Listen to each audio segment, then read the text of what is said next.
Salam əziz dostlar, bugün biz sizinlə causative verbslər haqqında məlumat verəcəyik.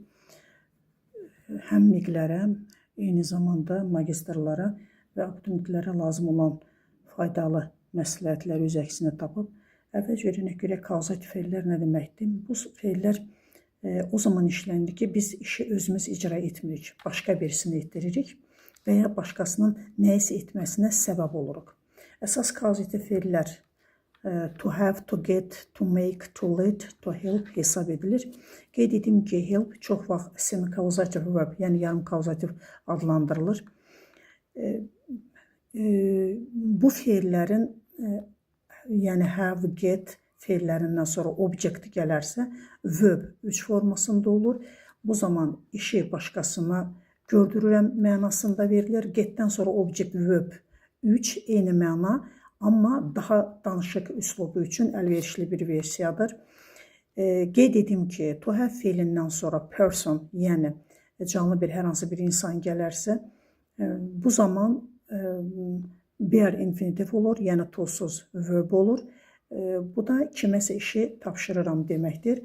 Getdən sonra isə person gələrsə, to'lu məstərdir. Kiməsə nəsə işi razı salıram gördürməyə. Biz bunları kompleks obyektdən bilirik, abituriyent vaxtından keçdikdə. Bunlar haqqında geniş məlumat vermişik, amma bir daha xatırladıram. Make'dən sonra person gələrsə, bare infinitiv olur, yəni tosuz məstər olur. Kiməsə məcbur edirsə bu işi görsünlər. Let fe'lindən, onun zaman formalarından sonra da person gələrsə, yenə də tosuz verb olur. Kiməsə işi icazə verirəm, icra etsin. Helpdən sonra person gələrsə, burada iki hal mümkündür. Həm to'lu məstər ola bilər və yaxud da ki, to'suz məstər işlənə bilər. Kiməsə kömək edirəm mənasındadır. Bir də baxaq. Deməli, to have-in, to get-in özündən sonra object gələrsə verb 3 olur, amma person gələrsə have-dən sonra bare infinitiv tosuz məstər olur, getdən sonra isə to'lu məstər olur, make-dən, let-dən sonra isə tosuz məstər olur. Əgər canlı hər hansı bir person, varlıq gələrsə, insan və yaxud da ümumi isim, my son, dog-dən və s. və ilaxır. Let də bu qəbilədən olan fe'llərdir. Biz bunların kompleks obyektdən tanışıq. Dediyim kimi, helpdən sonra isə hər iki versiya mümkündür. Həm to'lu, həm də to'suz məstər. İndi gəlin bir bunları təhlil edək. Əziz dostlar, deməli, to have-dən sonra dedik ki, object gələrsə past participle olacaq. Yəni, verb 3 forması olar. Məşhur causative formalar bunlardır. Subject, have, object, verb 3 forması. Examples'lara baxaq. Gəlin diqqətlə fikir verək. I cut my hair. Saçımı özüm kəsdim. Burada sadə bir cümlədir. Əgər cut'ın yerinə I had, yəni causative bir fe'l qoysaq, I had my hair cut. My hair obyektdir. Saçımı kəstirdim. Yəni kiməsə kəstirdik. I had my car repaired. Burada had causativdir, özündən sonra object gəlmişdir. Bu canlı insan deyil, bəzən abituriyentlər onda çaşırlar, amma müdavimlərdə, magistrlarda bu problem yoxdur. My-ka cansız obyektdir. Repaired verb 3, yəni participle, past participle forması verilmişdir. Nümunələri bir də özünüz baxarsınız. Video materialı dayandırır. Burada işi edən məlum deyil və ya vacib deyil ki, bəlli olsun ki, işi kimə gördürmüşük.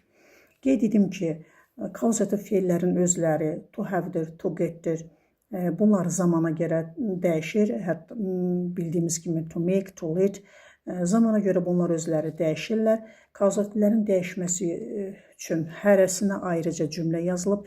Present simple-da have, present continuous-da I am having. Yenə də object gəlir. Verb 3 formaları washed, painted formaları öz yerində qalır. Keçmiş zaman forması had özü dəyişə bilər. Ondan sonra gələn object yenə də deməli verb 3 formasıdır və yaxud da daim edici zaman, bitmiş zaman, present perfect formasını görürsünüz, past perfect'i görürsünüz, future'ni görürsünüz, eyni zamanda future perfect'i görürsünüz. Gəlin indi get haqqında bir daha ətraflı məlumata baxaq. Getdən sonra dedik ki, object gələrsə, o da özündən sonra past participle tələb edir.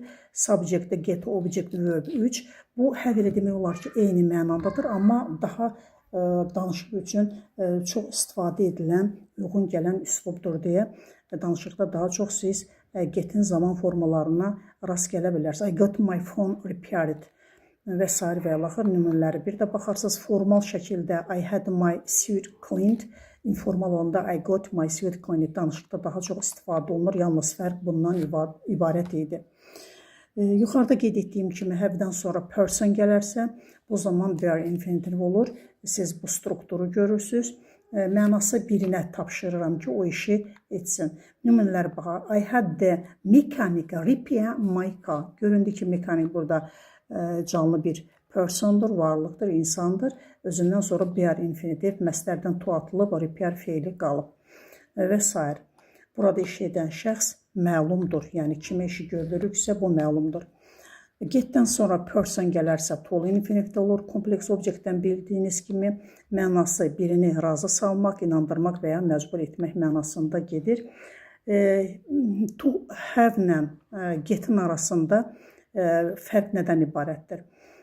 Have-də tapşırmaq, get'də isə razı salmaq. Biraz yumşaq versiyadır.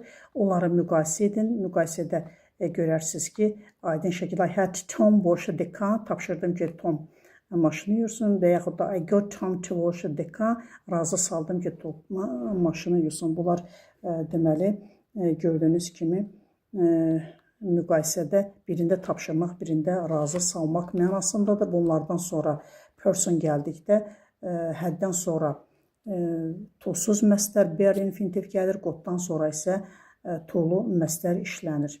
Bu da mürəkkəb tamlıqdan bildiyimiz qaydadır, amma bir balaca mənasına diqqət edərsiniz, müdavimlərə bu incə yerlər düşür. Daha sonra, make-dən sonra kompleks obyektdən bildiyimiz kimi person gələrsə, were infinitive olur, subject, mere, person, verb mənasındadır. Bu, məcbur etmək deməkdir. Nümunələrə baxırsınız, the teacher made us stay. Deməli, burada made-dən sonra nə gəlir? Sadə bir cümlənin mənasını sizlərlə bir analiz edirik. Bu analizləri özünüz diqqətli şəkildə baxarsınız və nümunələri dəyərləndirərsiniz. Diqqətinizi nəyə cəlb edim?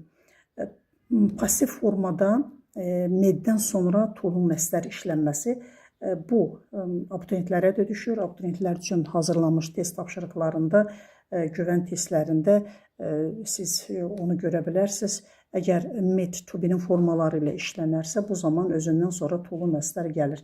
Bu nümunəni yadınıza salın. I was made to stay. Göründüyü ki, made burada tolu məsdər olduğuna görə, məçhul növdə olduğuna görə, to be-nin işləndiyinə görə özündən sonra tolu məsdər tələb edir.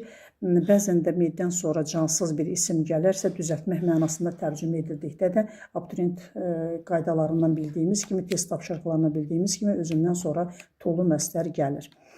Lit mürəkkəb tamlıq dərsindən bildiyimiz kimi person gələrsə were infinitivdir. Subject, lit, person, verb mənasında düstur formasında olur. Mənası icazə vermək deməkdir. Nümunəni görürsünüz. Lakin lit passiv formada işlənmədiyinə görə passive voice keçdikdə biz bunu vurğulamışıq. Onun əvəzinə adətən to be allowed to işlədilir. Pasiv forması litin I was allowed to live. O zaman özündən sonra məçhulda işləndikdə litin deməli yerinə to be allowed işləndikdə özündən sonra tolu məsdər tələb edir. Buna da fikir verin. Help'dən sonra person gəldikdə dedik həm tolu, həm deməli tolsuz infinitiv işlənə bilər. İki forma mümkündür. Bu iki formanın ikisini də göstərmişəm. Hər ikisi düzgündür. Kauzativ passivi bəzən xoşagəlməz hadisələr üçün işlənir. Misallar, she had her wallet stolen, I had my phone broken.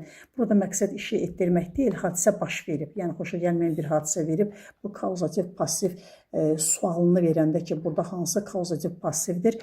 Bunu nəzərə alın ki, xoşagəlməz hadisələr olduqda bu hallar müşahidə edilir. Bu da adətən müdavimlərə bu kimi incə yerlər düşür, ona görə ona diqqət yetirin. Kauzativlər modallarla da ifadə oluna bilər. Modallar verildikdə modal, have, object, verb 3 formasındadır. Misal üçün, you should have your eyes checked. Yenə də have, should-dan işlənir. Burada modal ifadəsidir. Özündən sonra your eyes, object gəlir və verb 3 formasındadır və yaxud da you must have your passport renewed formasında yenə də your passport objektdir, özündən sonra verb 3 forması gəlir və s. Bu nümunələrə də baxın. Causativlərin questions-ı necə əmələ gəlir? Adi sual cümlələrində sualları do, does, didlə, sadə zamanlarda yaxud da bitmiş zamanlarda have, has, had-lə və yaxud da ki, gələcək zamanlarda will-lə necə verirdiksə, burada da həmən qayda özünü ödəyir. Köməkçi feillər subject-dən önə keçir və cümlənin sonunda sual işarəsi qoyulur. Negativ forması da eyni ilə köməkçi feillərdən sonra not inkar hissəciyi əlavə edilir. Ümumi edilən səhvlər, bunlara diqqət yetirirsiniz. I had repaired my car dedikdə burada mübtəda bəllidir. Had repaired burada past perfect formasıdır. Bu kauzativ deyil, mənaya fikir verin. Burada insanı deməli çaşdıra bilərlər. Ona görə diqqətli edin. Maşınımı təmir etmişdim. Yəni bu işi icra edən mənim özüməm. Subjectdir, verbdir və objektdir. Swapdır, SVO. Deməli adi cümlədir. Burada kauzativ deyil. Buna diqqət yetirirsiniz. I had my car repaired. Deməli normal kauzativ formasında I had, burada had-lə repaired-in arasına object girib, bu kauzativ formasıdır. I got him clean the room ifadəsi. I got him to clean the room ifadəsinə burada fikir verin. Yenə də nümunələri baxıb özünüz daha detallı şəkildə mövzunun mənimsənilməsində nümunələrin faydası çox olduğuna görə üzərində dayana bilərsiniz. Və bundan öncəki müdavimlər üçün və magistrlar üçün düşən test tapşırıqlarından olan nümunələri Advanced Examples'lərini verirəm sizə.